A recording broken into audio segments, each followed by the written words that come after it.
Bismillahirrahmanirrahim. Assalamualaikum warahmatullahi wabarakatuh.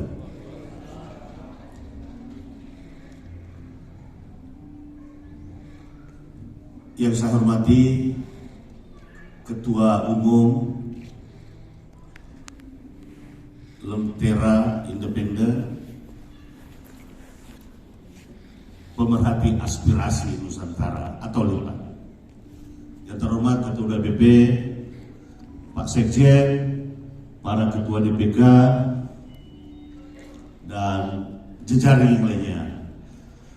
Dan yang tidak mungkin saya tidak sapa, tidak hormati Bapak Ketua Kesbah, mewakili Polda, Bapak Ibu Wakil Bupati.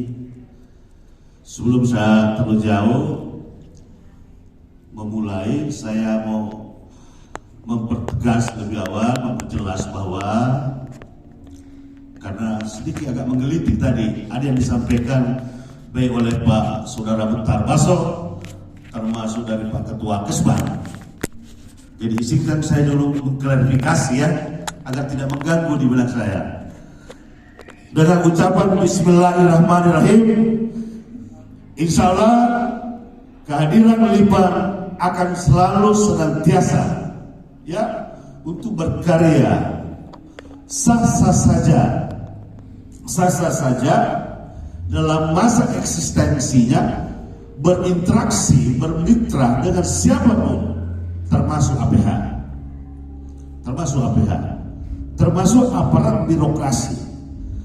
Sebagai pengantar, ada filosofinya seperti ini. Kita ini, NGO ini, kita bukan sebagai aparat penegak hukum. Kita bukan aparat penegak hukum yang punya kewenangan menangkap pencuri-pencuri atau perampok-perampok uang negara itu. Andaikan ini perlombaan lari antara koruptor dan aparat penegak hukum beserta aparat birokrasi, ya, maka disitulah kita harus hadir. Disitulah harus hadir LIPA menjadi kerikil yang melekat, melengket di tumis batunya. Ibarat kata, ketika kita bisa menjadi kerikil, maka mereka koruptor ini tidak akan berlari secepat kilat. Dan harus seperti itu. Itu sebagai pengantar filosofinya. Nah, apa yang saya ingin klaimkan tadi? Tadi disinggung bahwa Pak Jusman ini adalah negara nasional. Alhamdulillah, saya tidak pernah berpikir sekesannya mengejar popularitas. Sampai sekarang saya belum pernah tertarik masuk partai. Dengan segala hormat pengurus partai. Sampai sekarang, apakah saya tidak pernah mendapatkan tawaran untuk masuk partai? Alhamdulillah. Bisa ditanya semua ketua yang pernah memimpin partai-partai besar di Sulawesi. Bisa ditanya. Termasuk salah satu kawan saya yang sekarang menjadi ketua partai juga, yang juga tadinya bekerja di NGO dan kemudian menjadi ketua advokat. Bisa ditanya. Kemudian kedua, apakah saya pernah berpikir untuk maju pilkada? Itu lebih parah, tidak mungkin. Kalau saya mau dari dulu kok. Dari dulu. Saya hampir 19 tahun eksis di NGO anti korupsi. Saya memulai dari mana? Saya harus katakan, saya ada di Makassar, kembali di Makassar tahun 2002. Awalnya saya dari mana? Saya mantan Wakor Lembaga Peduli HAM Jakarta. Saya hampir 9 tahun di LEPAM. LEPAM ini adalah lembaga yang dibubarkan sama Soeharto. Dari LEPAM berdiri lembaga-lembaga yang sering kita dengar, yang sering kita baca. Ada Kontras, ada ICW, ada ILB dan lain-lainnya. Jadi situ itu kepemimpung. Jadi kalau mau bicara nasional, prinsipnya bukan berarti dia tinggal di ibu kota, tidak begitu. Tapi bagaimana kinerjanya, bagaimana berjejaring. NGO itu dua modalnya. Untuk dia kuat, dia harus berjejaring. Kemudian apa lagi? Minimal dia, penguatan SDM-nya harus terpenuhi. SDM yang saya maksudkan bukan berarti kemudian pegiat-pegiat anti korupsi itu badan-badan pekerja yang ada di Lipat harus berpendidikan tinggi. Nggak gitu juga lah. Kalau di sana misalnya sarjana ekonomi, di sana insinyur teknik, di sana sarjana hukum, inilah akan menjadi polisi sempurna. Di KPK aja kolaboratif loh. Di KPK itu bukan hanya orang sarjana hukum, lengkap di sana. Nah, apakah ada yang salah kalau NGO juga kalau kecerdasan seorang tidak berada di kepala sendiri, tetapi di kepala orang lain? Kan begitu. Boleh saja saya ada kekurangan, tapi bisa tertutupi, disempurnakan melalui saudara ketua, saudara sekjen dan saudara ketua DPK. Kan begitu. Kemudian terakhir, berkait eksistensi lembaga kami. Lembaga kami yang saya pimpin pertama sebenarnya mungkin pernah dengar dulu, Direktur Lembaga Peduli Sosial Ekonomi Budaya dan Politik. Ini lembaga boleh dibilang jarang lagi muncul di publik bicara soal advokasi anti korupsi. Saya harus akui karena ada hubungan kinerja dengan salah satu lembaga penegak hukum. Gitu. Apa yang pernah diungkap? Coba cross check siapa yang bongkar kasus Bansul Sulselbar Pasangkayu Mamuju kemarin dengan dugaan kerugian 43 miliar. Itu adalah Jusman Air atas nama LP Sibuk Sulsel. Kalau saya selaku koordinator badan pekerja Komite Masyarakat Anti Korupsi Sulselbar, KMAK itu adalah perhimpunan ketua-ketua NGO LSM di dalamnya. Itu kita selektif, siapa-siapa ada di antaranya mantan ketua ACC, mantan ketua KPK Abraham Samad. Ada beberapa lingkar dari akademisi, ada Kopel, ada LBHE, ada ACC, semuanya ada di dalam. Kebetulan saya mendapat kepercayaan selaku koordinator itu, tapi berakhir nanti ini. Nah, saya juga selaku koordinator Forum Komunikasi Lintas NGO Sulawesi. Jadi memang namanya sesuai aktenya yang terdaftar di Kemenkumham Sulawesi. Mengapa Sulawesi bukan Sulsel, bukan Sulselbar? Karena memang skopnya Sulawesi. Di dalam kebetulan saya koordinatornya berdomisili di Makassar. Jadi mulai Palu, Kendari, Manado, Gorontalo, Mamuju, semuanya di sana wakil. Juga berakhir periode saya tahun depan. Sudah 2 kali. Apa karyanya? Apa kinerjanya? Apa yang terbukti? Coba cross check yang disinggung tadi Pak Kesbang. Sama saksi pelapor kasus yang melibatkan Gubernur Sulsel. Coba cek itu. Itulah karya kita. Kemudian siapa yang bongkar kasus Damkar Makassar kemarin, yang juga terlibat ditangkap mantan wali kotanya di Makassar, tempat kita berdomisili sekarang. Alhamdulillah, dengan tidak bermaksud sombong, tapi karena ini kan iramanya motivasi ya.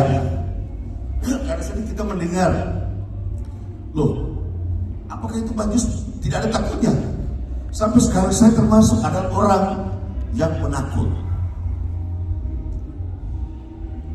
Tapi kalau bicara kematian seorang mati, saya menganut paham bahwa memberantas korupsi bukan hanya amanah undang-undang, bukan hanya sebagai konsekuensi di negara hukum, tapi juga perintah agama. Tidak ada agama yang membenarkan orang korupsi, termasuk melakukan pembiaran apalagi turut menikmati. Kita harus saling kontrol lah. Apa yang perlu dikontrol, aparat birokrasi juga perlu dikontrol, baik gubernur, baik wali kota, baik kepala kesbangnya. Harus semua dikontrol. Siapa lagi yang perlu dikontrol? Kita juga NGO juga perlu dikontrol. Jadi harus saling mengontrol. Saya seringkali bilang di wawancara di media nasional, adalah kebodohan bagi aktivis manakala dia memberi kepercayaan 100% kepada aparat penegak. Apakah itu berarti pesimis? Oh tidak. Sisakan sedikit, minimal 40% untuk sebagai kontrol. Karena sesungguhnya hakikat bersaudara, hakikat sinergi, hakikat bersahabat itu adalah ketika di sudut sana ada terduga korupsi, kebetulan saja mungkin sahabat atau keluarga, bukan berarti kemudian kita hadir untuk ikut atau turut menikmati hasil dugaan korupsinya itu, apalagi membela-bela. Nah, itulah persahabatan. Hakikat persaudaraan atau persahabatan, kalau di meja saya ada Pak Ketum, ada Pak Ketua, ada Pak Kesbang, ada dari Polda, ada sahabat dari Kalimantan. Kalau ada salah satunya di situ terduga korupsi, maka saya harus hadir di meja itu. Ingatkan kami Pak Kesbang, pertanggungjawabkan saya, ada yang sebagai manusia, kita harus bertanggungjawabkan. Itulah wujud pencegahan. Seperti itu juga dulu yang saya lakukan bagaimana waktu kami bongkar kasus PDM Makassar, juga melibatkan mantan wali kota Makassar. Siapa pelapornya? Silakan cek di KPK. Aktivis seringkali memang kita dengar sengaja, ya, sengaja dibuatkan gosip. Wah, sana nakal, di sana kan goyah cepat. Karena ketika kita mengangkat sebuah kasus, apalagi melibatkan aparat penyelenggara negara, ya, terduga gubernur atau bupati atau wali kota, tanpa pun mereka meminta oknum-oknum untuk mencederai kita, mencelakai kita, dia akan hadir sendiri. Karena ketika kita angkat kasus, kecenderungannya tiga yang muncul. Pertama, bujuk rayu. Bujuk rayu. Jebakan-jebakan. Seperti apa misalnya jebakannya? Mungkin salah satu oknum diutus bergabung ke Lipan, menemui atau mendekati ketumnya atau ketuanya. Pak Mutar, saya dengar selain kita pimpin LSM, juga kita bekerja proyek ya. Oh ya betul, kebetulan. Wah, mungkin saya tersambut, gang tersambut. Kayak cowok-cowok ini kalau Pak Mutar yang kerja ini. Kan gitu. Kapan itu udah respon, itu sudah hati-hati. Jadi memang harus matang. Prinsipnya, kalau aparat itu, sang calon koruptor itu lebih gagah, lebih ganas, lebih ekstrim, maka NGO pun harusnya lebih ganas. Tidak usah takutlah. Sekalipun pun manusia akan mencederai kita, ya, kita kesulitan, akan apa pun mengadu begitu. Seribu pun akan mencederai kita. Kalau yang sama sebelum merestui, tidak mengizinkan, tidak bakalan itu. Coba cek, ada berapa kasus perkasaan bagaimana Mbak Susul Pasangkayu memuju kemarin. Kemudian masih mau dengar kasus perkasaan. Bagaimana wali kota? Coba cek, siapa pelapornya juga dulu itu saya ikat. Nah, apakah kami bisa digoda? Tidak akan mungkin saya bisa eksis sampai sekarang kalau saya pernah jebol. Itu kan kuncinya. Tentu saya akan malu tampil di hadapan saudara-saudara semua. Apa itu baju saya pernah kasih uang lo itu. Dan goyang. Jadi kembali sebenarnya ke kita. Makanya pernah ada kejadian 10 tahun lalu saya digoda salah satu ketua NGO. Pak Yus, ini kawan kita ditikam. Di mana ditikam? Ada di Sopen. Jadi apa saya bilang sebenarnya memang pantas ditikam itu. Kenapa saya bilang pantas ditikam? Bagaimana tidak pantas ditikam? Tidak wajar untuk dicederai. Karena ternyata kerja NGO-nya kasar, mohon maaf sebelumnya kalau saya katakan hanya merupakan bagi nama dari CV. Jadi dia membuat NGO, berdiri di NGO, ya, untuk memuluskan, ya, proyek-proyeknya itu. Jadi sewaktu dia berdiri atas nama CV, kesulitan dapat proyek, dia dirikan NGO yang kerjanya kertak-kertak kegiatan. Apakah itu salah? Tentu salah kalau tidak proporsional. Maka saya mau bilang inilah. Kalau hari ini baju kita, plakat kita adalah NGO, maka janganlah Anda berkunjung ke satu kantor untuk kepentingan bisnis mengejar proyek dengan menggunakan plakat-plakat simbol-simbol NGO itu. Jangan. Gunakanlah yang lainnya. Kalau pengusahanya harus proporsional. Karena saya mau bilang gini tegasnya, sekali saja kalian pernah cacat, jangan pernah harap akan bangkit kembali.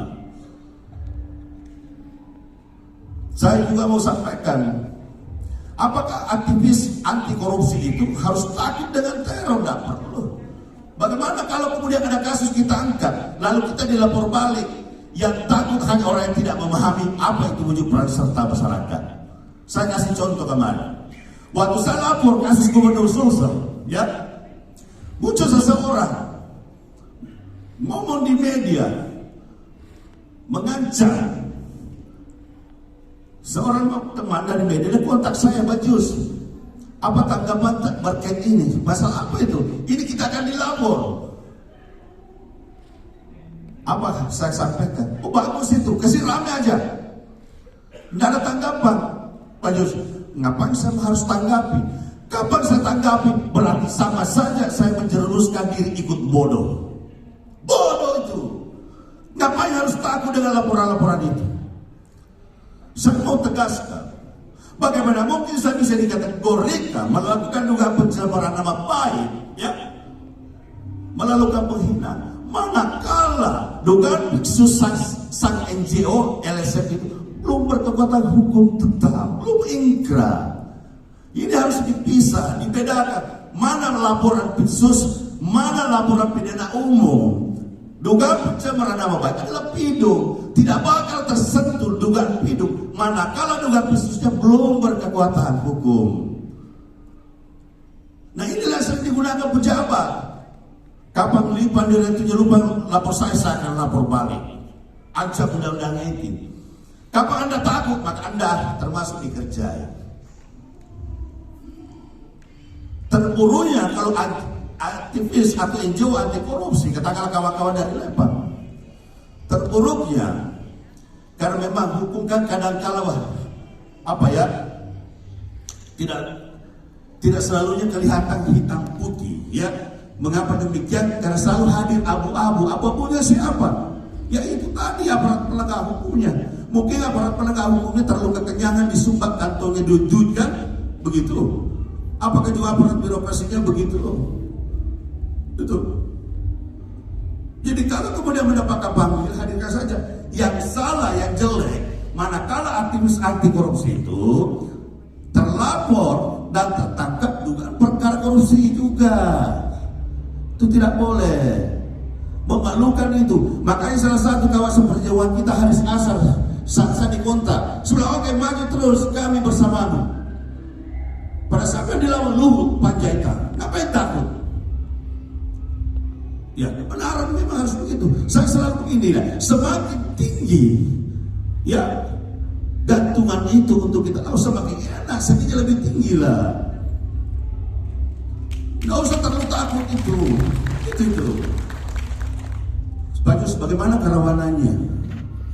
Ya, katanya orang beribadah, ngapain takut? Adakah yang bisa terjadi tanpa sisi sama kuasa? Kan begitu? Hanya ada triknya gini. Ada biasa kan gini, Bajus, gimana itu? Kita dikata-katai, jangan-jangan itu Bajus sudah lapor itu kasus karena pernah meminta sesuatu, ya, oleh Pak Agung atau oleh orang-orangnya. Nah, sampai saya diancam mau disantet. Marahlah teman-teman dari atas. Gimana Bajus? Kita grebes saja, kita semua aja. Wah, saya tidak mau begitu. Kenapa? Memang sudah tempatnya orang marah. Sama saja misalkan, kalau saya lapor Pak Wakil Bupati Sinjai, lalu keluarganya marah, apakah harus juga saya marah ketika saya dicaci oleh orang-orangnya? Oh tidak boleh. Memang sudah tempatnya keluarga yang Wakil Bupati marah. Kapan kita ikut marah berarti kita bodoh. Biarkan dia marah, memang sudah tempatnya. Ada pesan orang tua kita, pesannya tegas. Bila oknum, bila orang yang Anda rugikan, merasa dirugikan, Anda laporkan, menjadi marah, posisikan mereka jadi api, kalian atau kita menjadi air. Jangan dia api, kita juga jadi api, salah itu. Biarkan dia marah, jadi memang tempatnya dia marah. Yang pasti, jangan Anda lapor kasus itu karena kecewa, karena untuk mencari popularitas, karena bargaining, karena bagian dari kerja-kerja politik. Jangan. Sesuatu yang dikerja tidak murni demi hukum, tidak murni demi rakyat, kok akan kena batunya. Yakin itu. Jadi jalan saja, nggak usah takutlah. Itulah yang saya gunakan sampai sekarang. Jalan saja. Hanya memang sebisa mungkin dalam mengangkat sebuah kasus ya harus bermantap. Sedikit saya tidak bermaksud menggurui, berbagi sharing saja pengalaman-pengalaman. Kalau kita mengangkat kasus atau melapor di Polda dan Kejati ataukah di KPK, kira-kira terbaiknya di mana? Ya memang ada. Kalau mau lebih bagus, lebih terapi ya. Apalagi sekarang Polda juga sudah ada sekarang aplikasinya. Tetapi ya sebisa mungkin tipnya ginilah. Kalau lokus deliktinya dengan perkara itu katakanlah di Kabupaten Sopeng atau di Kabupaten Sinjai, janganlah lipat melapor di Kejari sana atau di Polres sana dengan tidak bermaksud mendiskreditkan ya. Apa hanya baik kejaksaan kamu ada lapor di situ, mustahil itu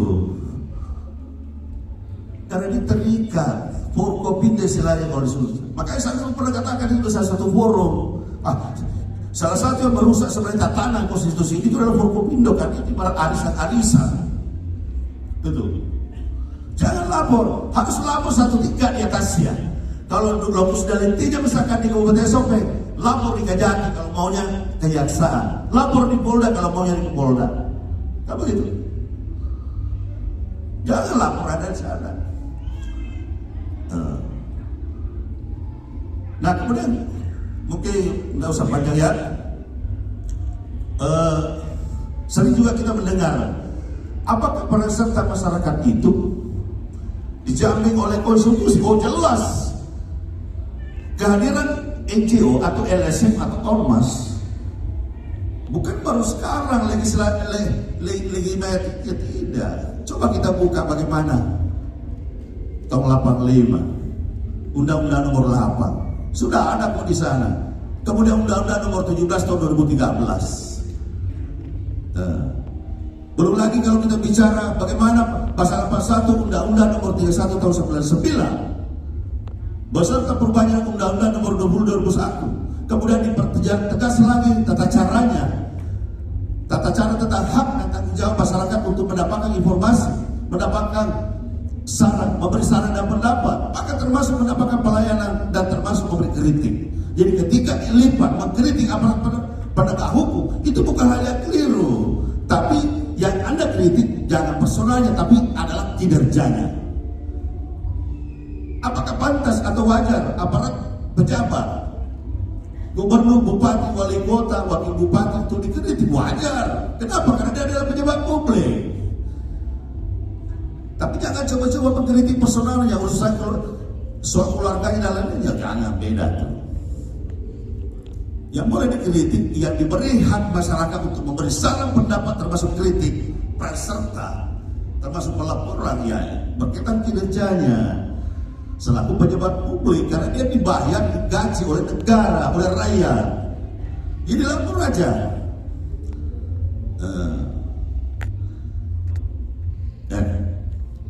Sering juga kita mendengar, ini mungkin perlu saya sampaikan. Saya tidak mau kegiatan ini lipat dianggap, waduh, kok caranya lipat ini bermewah, ya. Nah mungkin saya perlu luruskan ada kawan-kawan dari media. Ya saya sekiranya nyambung apa tadi yang disampaikan oleh Pak Ketum dan Pak Ketua bahwa jelas sekali bahwa kegiatan ini terlaksana karena betul-betul partisipasi ya pengurus mandiri. Ini artinya bahasa halusnya mungkin kalau kita pernah main di Jawa Timur dulu saat kita bekerja ke advokasi, ada istilahnya oleh teman-teman di sana, termasuk di Papua. Saya ingat dulu pengalaman di Papua saya 2 tahun. Pertama kita dirikan LBH di sana. Saya juga pernah di Papua 2 tahun, pernah di Semarang 3 tahun mas. Di Jakarta saya hampir sebenarnya 10 tahun. Gitu. Terakhir saya mengadvokasi dulu kasus pencemaran laut Buyak Manado. Saya berangkatkan 9 orang dalam hutan, yang kembali hanya 3 orang. Saya tidak tahu siapa yang tembak kita, teman-teman kita. Tiba-tiba tersungkur saja. Jadi alhamdulillah kalau soal teror-teror lah, janganlah. Nah, apa korelasinya berkait kegiatan hari ini? Kalau kita bicara pemberantasan tindak pidana korupsi, maka tentu domainnya sejalan juga dengan instrumennya KPK, tidak hanya fokus atau bergerak pada upaya penindakan. Harus ada keseimbangan antara upaya pencegahan. Nah, tentu disinilah harus hadir nantinya lipat. Isim saya ilustrasikan gedung ini adalah suatu kumbang besar, berisi air, penuh airnya, kotor pula, bau lagi. Turunlah sejuta penyidik dari KPK, polisi, jaksa, NGO termasuk membersihkan, tidak bakal bersih-bersih. Kenapa? Karena memang air yang masuk adalah air kotor. Nah, bagaimana untuk meminimalisir atau memangkas air kotor ini? Maka di sana moralnya harus hadir upaya pencegahan. Mungkin di situ ranahnya lipat bisa masuk, memberi pencegahan. Karena harus terpisah. Sama setelah masuk teman-teman kemarin, kita di teman-teman penicewek. Jadi di sana itu kita tidak ada berbicara. Sama-sama berangkat tidak berbicara. Karena kapan kita juga berbicara, lalu kita juga mengangkat kasus-kasus korupsi, konflik of interest muncul. Mungkin Anda katakan, yang saya dampingi Pak Jus, klien saya adalah perkara pidum, bukan perkara khusus. Jadi saya berhubungannya dengan penyidiknya berkaitan perkara pidum. Saya berhubungannya dengan jaksanya berkaitan dengan tidak berhubungan dengan penyidik berkaitan khusus. Mana bisa tidak akan berhubung? Pasti satu kantor. Ujung-ujungnya nanti kong kali kong gitu. Jadi memang harus pilihan, harus konsisten, Kalau Anda adalah NGO atau aktivis anti korupsi, maka buktikan. Jangan pernah takut. Kita kan bisa bersinergi. Kenapa saya hadir hari ini? Karena saya selalu menghargai bahwa saya selalu mendorong, menginginkan, bukan hanya di kelompok-kelompok ini, di mahasiswa pun saya tidak pernah tidak hadir kalau saya diundang.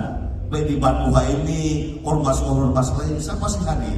Di band-band mahasiswa lintas kampus, sepanjang tidak bertepatan saya ada di luar kota, pasti hadir. Nah, karena memang harus didorong. Saya itu menganut paham, semakin banyak NGO yang muncul, semakin banyak eksistensi LSM, maka itu lebih baik. Ada akan kadang-kala juga kita seringai sepertinya tidak memberi ruang, menutup ruang pergerakan NGO yang muncul. Tidak boleh begitu sekali. Kita harus lebih banyak selalu munculnya dibanding koruptor-koruptor itu. Apalagi simbolnya lipat kecak ke pihak Bravo. Apa tadi itu? Bravo lipat bergerak. Nah, buktikan itu. Saya berharap ke depannya mudah-mudahan masih diberi kesempatan untuk bersuara kembali. Kalau mau cakep gerakannya, sekadar saran ya, tidak bermaksud menggurui nilai ta'ala. Usahakan bilangnya tahun depan, selain acara begini, seremoni, hadirkan APH. Ya, hadirkan APH. Saat mereka hadir, serahkan dana. Isi Pak Kapolda, isi Pak Kajati, ya. Ini laporan, bukan laporan korupsi. Karena kalau hanya selalu menggonggong, saya itu paling pantang. Banyak teman-teman saya tegur, sudah-sudahlah kau ngomong gitu di media. Belum dilapor di media. Saya akan lapor Pak Ibu Bupati Sijak. Saya akan lapor Pak Kesbang, Pak Ibu Wakil izin Pak Kesbang. Kalau ada oknum NGO suka ngomong begitu di media, ujung-ujungnya itu minta duit. Bukan lagi kerja investigasi itu, tapi investasi. Gitu. Ada ciri oknum itu, mohon maaf, ini mungkin sekedar sharing. Ada pernah kita buat kajian. Seperti apa sih ciri-ciri NGO aktivis yang nakal itu? Mau tahu enggak? Serius? Tapi jangan ada yang baperan ya. Ketika dia berkunjung di satu instansi, ya, di satu kantor, terpampang pakaiannya sih mengalahkan safari wakil raya, terpampang gelanya panjang-panjang. Jadi kalau masih ada aktivis yang nanti suka panjang-panjang juga gelar-gelarnya masih meragukan itu kelasnya itu. Kalau ada aktivis suka pasang-pasang gelarnya panjang-panjang, dokter, masih meragukan itu. Kenapa? Kerja investigasi berarti identik tidak boleh diketahui di mana dia dan sedang di mana dia berinvestigasi. Ada oknum NGO, dia ngomong di media, saya akan investigasi. Loh, itu investigasi apa namanya itu? Masih perlu belajar investigasi itu. Investigasi itu artinya tidak diketahui Anda bekerja, Anda melakukan full bucket, pengumpulan bahan keterangan. Bukan gumbar-gumbar ke media. Saya akan investigasi pemerintah Kabupaten Sinjai. Kalau ada begitu, lapor saja, lapor polisi begitu-begitu. Ujung-ujung itu tidak duit. Kemudian kerja-kerjanya gini lagi. Kapan ada oknum atau NGO, ketika dia mendapat info ada duga korupsi, dia dapat ini, katakanlah karena dia dapat di warkop. Karena sesungguhnya apa yang terungkap di warkop itu kan belum bisa dikatakan, itu hanya asumsi. Dia dapat info, kayaknya itu Pak Kesban waktu dia menjabat dulu di kabupaten pernah ada kayak dugaan korupsinya, ya katakanlah gitu. Lalu apa tindak lanjutnya? Sang aktivis ini dia melanggar surat. Perihalnya apa? Klarifikasi. Kalau ada begitu Pak Kesban, tidak usah direspon, sulam. Karena kerja-kerja NGO anti korupsi itu tidak mengenal klarifikasi. Tidak mengenal klarifikasi. Kapan ada NGO sedikit-sedikit layakkan surat permohonan klarifikasi, sedikit-sedikit klarifikasi, sedikit-sedikit minta bersuah, bertemu, ajak ngopi, akal itu. Kenapa tidak langsung lapor? Umumnya jawabannya gini, khawatirnya, takutnya Banjus kalau langsung dilapor tidak cukup datanya. Makanya jelas salah satu kita bicara soal anti korupsi, dua hal substansial yang harus dipahami. Ada tidak perbuatan melawan hukumnya? Bagaimana bagi diidentifikasi adanya perbuatan melawan hukum? Dibutuhkan ilmuwan atau seri dengan pakar hukum atau pekerja hukum. Ada tidak dugaan kerugian negaranya? Bagaimana bagi diidentifikasi adanya dugaan kerugian negara? Dibutuhkan ilmu keuangan, ilmu audit. Karena jelas sekali definisinya gini. Yang dimaksud korupsi adalah ada perbuatan melawan hukum dan ada dugaan kerugian negara. Ada perbuatan melawan hukum belum pasti ada kerugian negara, pasti itu. Tapi kapan ada dugaan kerugian negara, sudah pasti ada perbuatan melawan hukum. Jelas itu. Bagaimana bisa mengidentifikasi ini? Hadirkan orang, ya, orang-orang apakah disiplin dari hukum, dari teknik, dan dari akuntan. Harus, karena kapan kita pas-pas di situ, nak kerjeki itu penyidik, nak kerjeki jaksa, nak kerjeki polisi. Mungkin belum semenit Anda tinggalkan kantornya, habis melapor, membawa berkas laporan, belum mungkin Anda sampai di kendaraannya di tempat parkir. Si penyidik ini baik dari polisi, biasa dia telepon orang dulu terduga, ada laporanmu di sini, kau harus cepat ini. Begitu. Begitu. Jadi kita harus lebih keren lah dari apa itu. Nah, bagaimana untuk menguji itu? Sedikit lagi tambahan. Ketika Anda mengangkat kasus, melaporkan dugaan korupsi, baik ke kepolisian, ke kejaksaan atau ke KPK, maka mintalah diri Anda untuk di BAP. Tantalah diri Anda, APH itu. Isi Pak Jaksa, isi Pak Polisi, saya mau di BAP. Pertanyaannya kemudian, beranikah teman-teman termasuk libat kalau betul-betul saksi pelapor, berani enggak di BAP?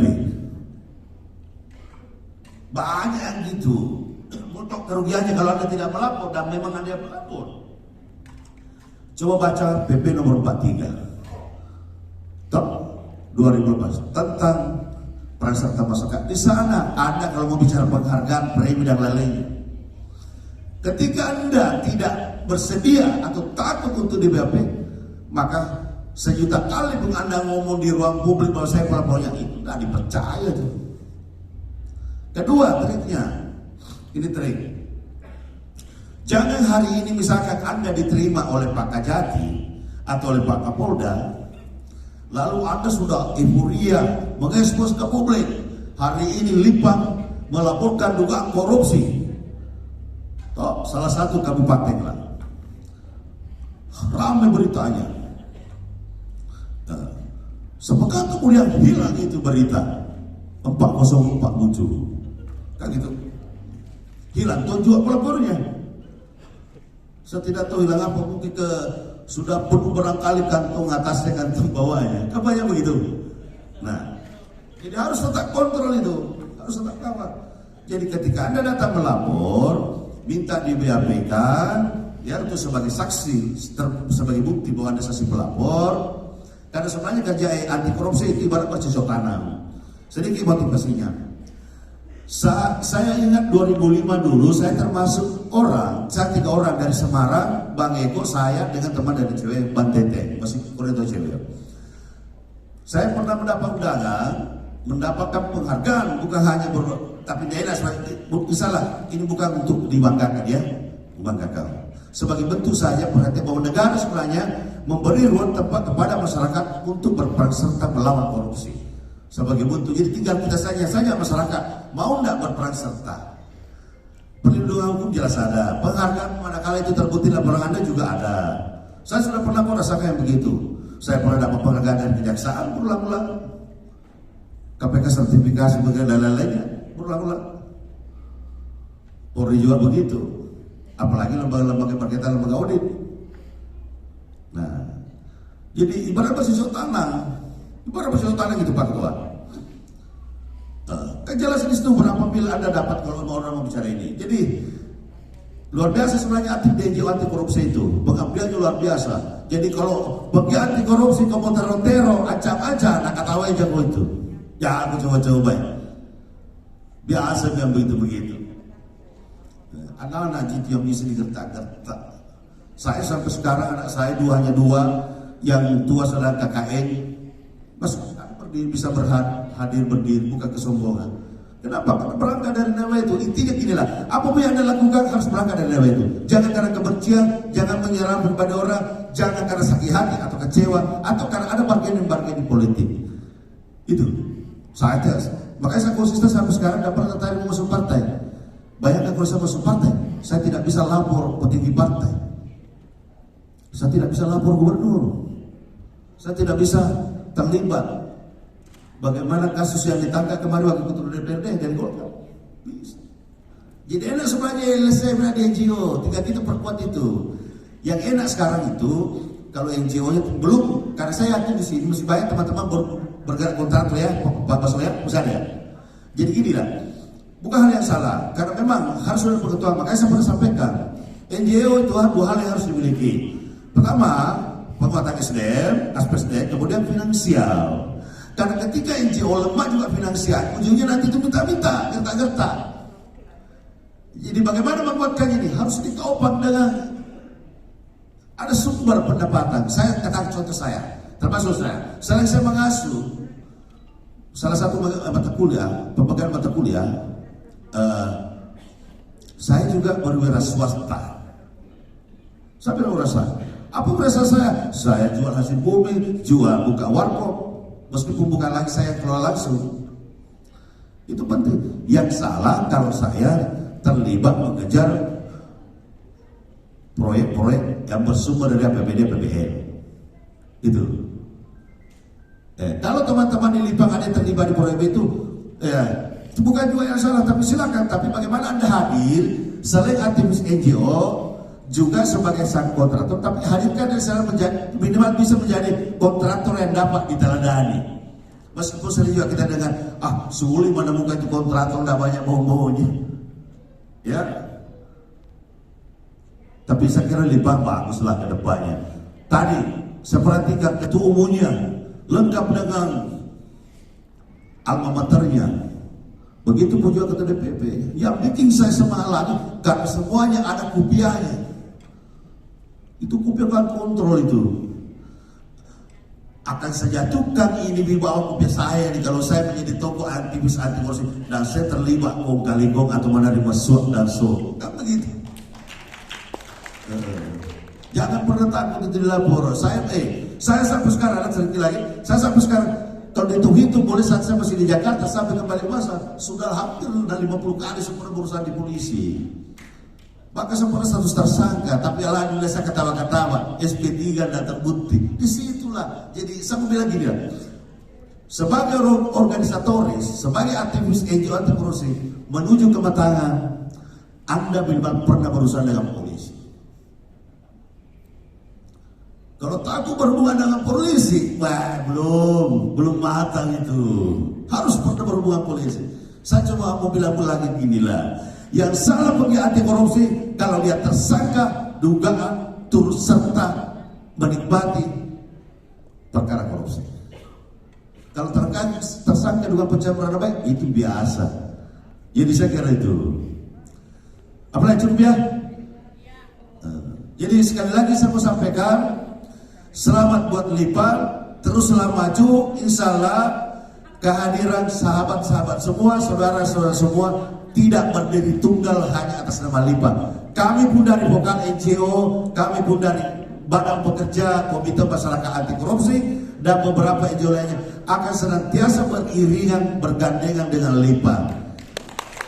Saya kira itu. Saya atas nama Jusman Air, Koordinator Forum Komunikasi Lintas NGO Sulawesi, juga Koordinator Badan Pekerja Komite Masyarakat Anti Korupsi, Sulselbar, mengucapkan selamat hari jadi ke-6 tahun untuk LSM LIPA. Maju terus, jaya terus, lawan dan tangkap korupsi. Saya kira itu. Terima kasih. Assalamualaikum warahmatullahi wabarakatuh.